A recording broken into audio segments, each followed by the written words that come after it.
یہ پہلی بات تھی جو کتاب سے متعلق میں نے عرض کی۔ اللہ تعالیٰ اس سال دورے کے طلباء میں اور آئندہ جو لوگ پڑھیں گے اس ادارے میں، اللہ تعالیٰ ان کے علم و عمل میں برکت پیدا فرمائے۔ پھر ایک مسئلہ اجازت کا رہتا ہے۔ طلباء یہ کہتے ہیں، ہمارے یہاں دارالعلوم دیوبند کی بات کہتا ہوں، جب میں کتاب ختم کراتا ہوں، دعا کا وقت آتا ہے، ایک پرچہ آتا ہے، حضرت حدیث کی اجازت دیجیے، تو میں ان سے کہتا ہوں میں نے سال بھر طبلہ بجایا۔ یہ جو تسلسل اقرا ہے، پڑھانے کے در پہ ہونا، کلاس لگی، استاد صاحب مطالعہ کر کے آئے، پڑھائے، یہی اجازت ہوتی ہے۔ اس کے علاوہ کسی اجازت کی ضرورت نہیں ہوتی۔ بس آپ کے اساتذہ جو سال بھر آپ کو پڑھا رہے ہیں، یہی اجازت ہے، مگر اجازت 3 شرطوں کے ساتھ۔ اس کو سمجھو اچھی طرح۔ سب سے پہلے جب ہم کسی کو اجازت دیتے ہیں تو یہ لکھتے ہیں کہ اجیزو بشروط المعتبرۃ عند ارباب الفن، تو محدثین کے نزدیک اجازت اس وقت صحیح ہوتی ہے جب 3 شرطیں پائی جائیں۔ پہلی شرط، جس کو ہم اجازت دے رہے ہیں وہ اہل السنہ والجماعہ کے عقائد پر ہو۔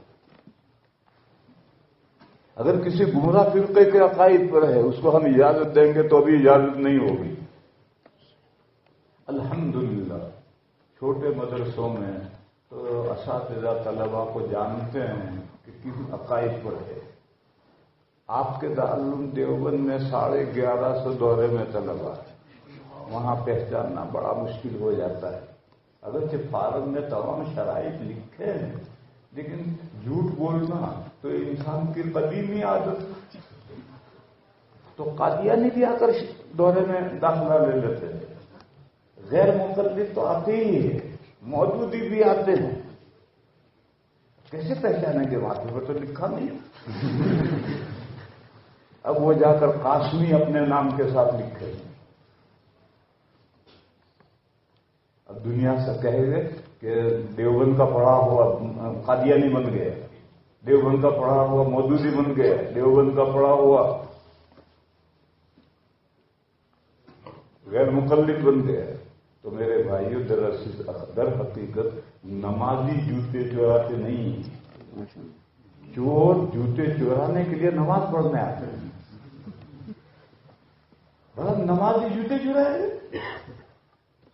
اور پھر مسجد میں جوتے کیوں چوری ہو جاتے ہیں؟ چور جوتے چرانے کے لیے نماز پڑھنے آتے ہیں۔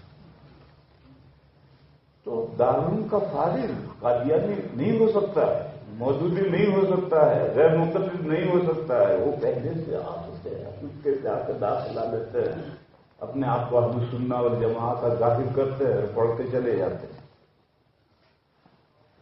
اور یہ جو قاسمی نسبت ہے وہ بھی امر مستحدث ہے، نئی نسبت چلی ہے۔ ہمارے پرانے اکابر نے کسی کے نام کے ساتھ قاسمی نہیں کہا۔ اس قاسمی کا بیک گراؤنڈ، پس منظر کیا ہے میں بتاؤں؟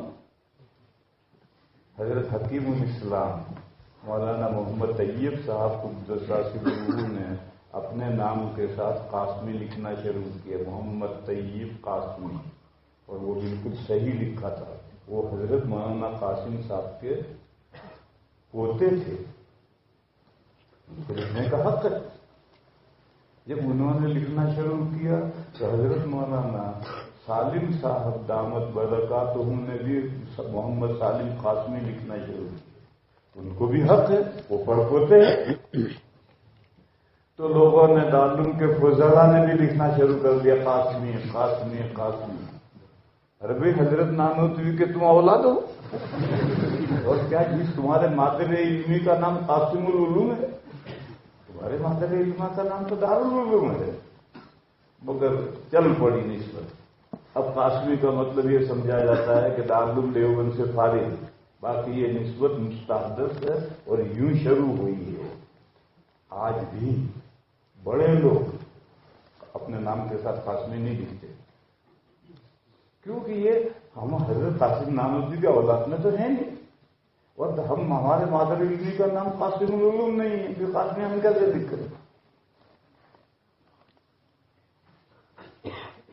تو میں کہہ رہا تھا کہ پہلی شرط اہل السنہ والجماعت عقائد پر ہونا ہے، اس کے بغیر ہم اجازت دیں گے تو ابھی اجازت نہیں ہو۔ دوسری شرط فہم حدیث، حدیث اس نے سمجھی ہے تو اجازت دینے سے اجازت ہوگی، اگر حدیث سمجھی ہی نہیں ہے۔ دیکھو دارالعلوم دیوبند کے فضلاء ان کو جب سند دیتے ہیں تو حدیث کی اجازت نہیں دیتے، سند کا بڑا حصہ تو چھپا ہوا، بیچ بیچ میں خالی جگہ ہوتی ہے، وہاں نام وام لکھتے ہیں، اور نیچے لکھا الکتب المقروءہ، پڑھی ہوئی کتابیں، بخاری مسلم جتنی بھی کتابیں پڑھی سب کا نام لکھتے ہیں، حدیث روایت کرنے کی اجازت نہیں دیتے، کیونکہ اس کے لیے دوسری شرط ہے فہم حدیث، حدیث سمجھنا، کون سمجھا کون نہیں سمجھا کیا پتا چلے۔ ہمارے فضلاء کہیں فارغ ہونے کے بعد کسی مدرسے میں پڑھانے لگتے ہیں، ہمارے تعلقات ہوتے ہیں، وہ آتے ہیں تو اجازت مانگتے ہیں، حدیث کی اجازت دو، تو میں ان سے کہتا ہوں 20 سال حدیث پڑھاؤ اور پھر آؤ، پھر میں تمہارا امتحان لوں گا کہ تم حدیث سے سمجھے ہو یا نہیں سمجھے، اگر کامیاب ہو جاؤ گے تو اجازت دوں گا، اور دیتا ہوں اس طرح سے۔ ہمارے مولانا عبد الرؤف غزنوی زیر مجدہم لمبے عرصے سے حدیث پڑھا رہے ہیں، میں ان کو باقاعدہ لکھ کر اجازت دی، اور دوسرے لوگوں کو بھی میں دیتا ہوں، لیکن کب جب مجھے یہ اطمینان ہو جائے کہ حدیث پڑھاتے پڑھاتے حدیثیں سمجھ گئے ہیں تب اجازت دیتا ہوں۔ فہم حدیث کی اجازت حدیث کے لیے فہم حدیث شرط ہے، فارغ ہوتے ہی اجازت نہیں دیں گے۔ بعض طلبہ فارغ ہوتے ہی حدیثیں سمجھتے، ذہین طالب علم ہوتے ہیں لیکن سب تو نہیں سمجھتے، ان کو تو 20 سال حدیث پڑھائیں گے تب حدیثیں سمجھ میں آئیں گی۔